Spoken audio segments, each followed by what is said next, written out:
Hi there folks, Gareth here from Mobile Tech Addicts, tracyandmatt.co.uk and forunboxings.com, and I have the Sony Xperia Z1 Compact FIFA World Cup Brazil edition. This is a small version of the Z1. Obviously it's got a smaller screen and a smaller box. Look at the size of this box, it's dinky. It feels quite lightweight as well. There's really not much to it actually. It feels quite cheap actually, the box, to be honest. Well, aside from the embossed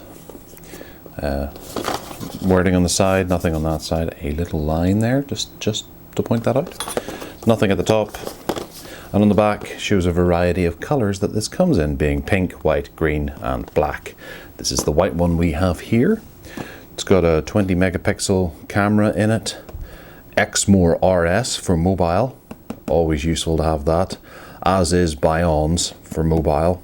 You wouldn't want to go anywhere without Bions. And Trillinumus, which is obviously, your mother should have always told you never to leave the house without that. In the morning, forget your underwear and your handkerchief, you need Trillinumus. Android, Wi-Fi, splash proof or waterproof, whatever way you want to look at it. A 4.3 inch screen, 2.2 gigahertz quad core processor inside, and the X Reality for mobile. Yet another handy thing to have in here. Yeah, great. It's got 4 things. I don't know what they are. They're not sort of standard things. So this is a demo version. However, this looks to be retail packaging. This is not for sale and it's made in China. Right, so we'll open it up and we have the device on top here. The device does look like it's actually been handled before, hence there's a large amount of fingerprints on it. Not much can be done about that.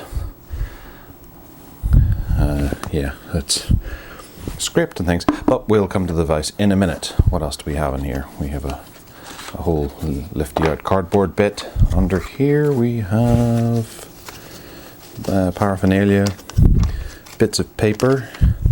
How to do things, how to put in your SIM card.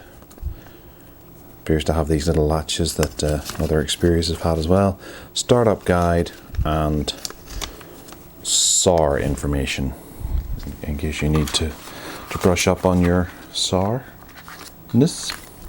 We have a micro USB cable and a neat travel-y type plug that folds down into low profile to impress the ladies. Okay, so this is the device. Looking around the device, we have a bunch of different things going on with it actually, as opposed to most devices. As we saw in the instruction there, we pull this away, we pull this away. And we have a charge port hidden under here. I'm going to move that out of there so we can focus a little better. Charge port in under there. Then I'm guessing that's the micro SD. It says upside down.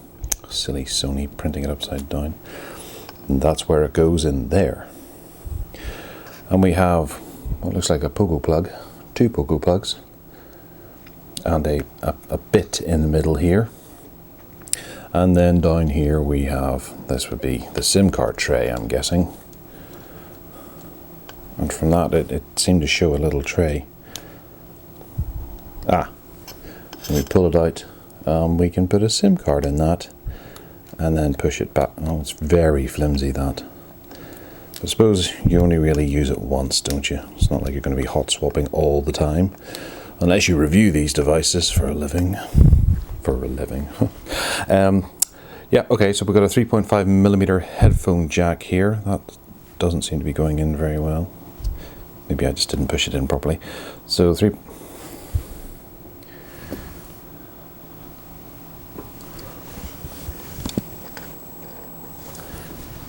what's happened here? So on the top here we have the 3.5mm headphone jack. On the side here we have some buttons. That's a power button here. That's a volume rocker. And then that is a dedicated camera button. I haven't seen one of those in a good long while. I'm sure there are devices with them knocking about now, but this one has one. And that looks like a lanyard connection for lanyard or a phone charm or something to that effect. Along here we've got a big speaker. I'm looking forward to testing that out to see how well that works. And then we're back around to this side, which we've already seen. The front, we have fingerprints, lots of them. See if you can see them. Yeah, I wonder if any, well, some of them are probably mine now, but we could track down the last journalist to have this and see whose it is. So we have up here, we have the earpiece speaker. We've got a forward-facing camera here. There's a couple of little sensors in there, and that's about it. The screen seems to come down to about here. So it's a fairly generous screen for the size of the device. And then on the back we have some scratches. I don't know if the camera's picking up the detail too well there, but it does look a wee bit scraped and scratched. There's a big gouge down here. It says G123 20 megapixel, and that's camera obviously, and then an LED flash there. That must be their external rear speaker, because I'm pretty sure this has a that you can't pull the back off to remove the battery or anything. There's a symbol there, Sony, and down the bottom it says Xperia. Let's power the device on, and hopefully we have some charge in here and see what happens. So while that's happening, I'll give you a quick rundown of the specifications. It's got the screen is a 720 by 1280 pixel 4.3 inch IPS LCD capacitive touchscreen running at 16 million colors. There's a 342 ppi pixel density on there. It as I mentioned, it's got the 2.2 gigahertz Qualcomm processor with a 20 megapixel camera. 2 gigabytes of RAM on board, so it should be pretty tidy whenever it comes to actually using Android and doing various things. It comes with Android OS 4.3, but it's upgradable to 4.4. It'll be interesting to see whether or not we have 4.4 on here. There's an Adreno 330 GPU, and all the wirelesses and Bluetooths and all that kind of thing that you would come to expect from a device. So they're not skimping on any of the specs here. This looks to be a high-end device in a smaller size. Okay, we're going to go for English, United Kingdom, and we had some sound there. I am aware of the important information. Data disclaimer. Obviously we read those, but who cares? And it's very Sony. It's showing quite blue on the camera, but this is very purple in the background here. Maybe it's just color correction on the camera. Yeah, so we've got the home screen. It's got a touch guide as to how to do stuff. Well, a nice kind of old-fashioned carousel there. That, yeah, you can add widgets, apps, wallpapers, themes. We'll have a quick go with the camera, because to be honest, oh no, that's the power button. We'll go with the camera button. Oh, and there's a shortcut down there for the camera. And let's have something that we can take a picture of. For example, this low profile plug. Okay, and there it is on the screen. That's a good start. Let me take a picture of that. And we've taken a picture of it. So we'll try it with the top one. It's a double click button as well. You push it halfway down, it focuses, and push it the whole way down and it takes a picture. There's a button here that looks quite interesting. Okay, so we have settings. We can go for superior auto, manual, AR effect, creative effect, info eye, time shift burst, social live, and sweep panorama. Okay, so and there's apps as well. I could not complete data download. Obviously we can't. I haven't connected this to Wi-Fi or anything. It hasn't actually asked me to set up anything in the device other than my language. Music up here. That must be a camera roll. I wonder if we can animate that in any way. Yep, we can flip through it a wee bit. And then down here we have shortcuts to various camera settings. That's a dinosaur. Okay, these must be augmented reality things. Let's see if we can get one that will work, because they are really tacky.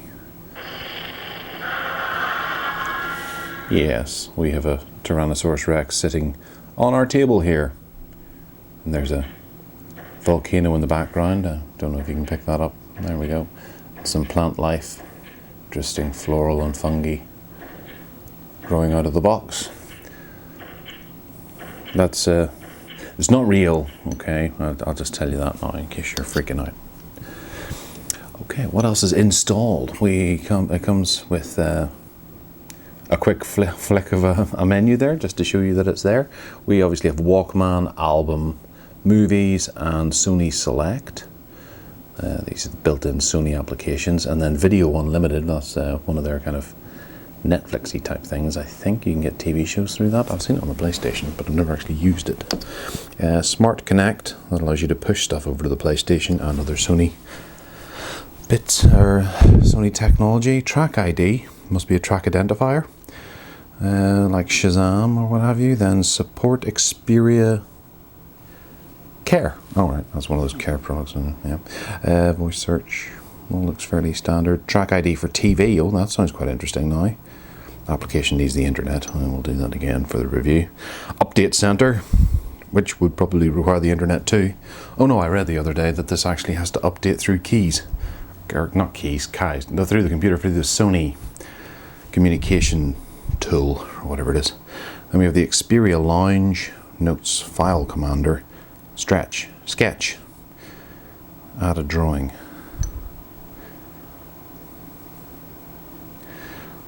There we go. We'll submit that to the Tate Modern. Yes, that's lovely, isn't it? I call it squiggle. PlayStation Mobile and Google Drive. So there's a bit of stuff on there to get you started. Not too much. It's not sort of overbearing. And that comes in as well and allows you to change the to your most used applications. Hey, that's kind of swish. Installed applications. There's more than that installed, I'm pretty sure of that. PlayStation Store and Sony Select, which isn't going to work because we don't have an internet connection. And here we go, get recommendations from Sony. And do we have Google Now? We do. Network error, of course. Right, we'll have a quick look at the settings here. And of course, we can't get through the settings. There we go, settings. Wi-Fi, Bluetooth, location, hotspot, throw. That must be for throwing media over to your Sony device or any DLNA kind of DLNA device. Auto rotate and brightness. So we'll go into the settings and see what version of Android we're on here. Yeah, quite a nice little settings menu there. That's cute little buttons to click across. Okay, down to About Phone, and we're running the latest version of Android, the 4.4.2. Isn't that nice? And there's a software update button. Your device already has the latest available applications and the latest available updates. Okay, so even though without a network connection, we know that. That's pretty good. I turned on Wi-Fi and it's not actually finding anything just yet. It hasn't notified me. And there's no holding down on the buttons like we have on various Nexus devices. And it's changed colour again. It's like a pinky purple colour now. And we have the weather. But no network connection, so it hasn't tuned into where we are. Well, that's a quick first look at the Xperia Z1 Compact. We'll try to get a review up as quickly as possible on the site after we've thoroughly investigated the phone and worked out all of its pros and cons and pluses and minuses, ups and downs and ins and outs, and never mind. And we'll check back on the channel and we'll have more unboxings for you, of course. Check out tracyandmatt.co.uk and the weekly podcast we do, and of course the Mobile Tech Addict show that just started last week featuring me. Okay, so we'll catch you on the next unboxing. Take care now. Bye bye.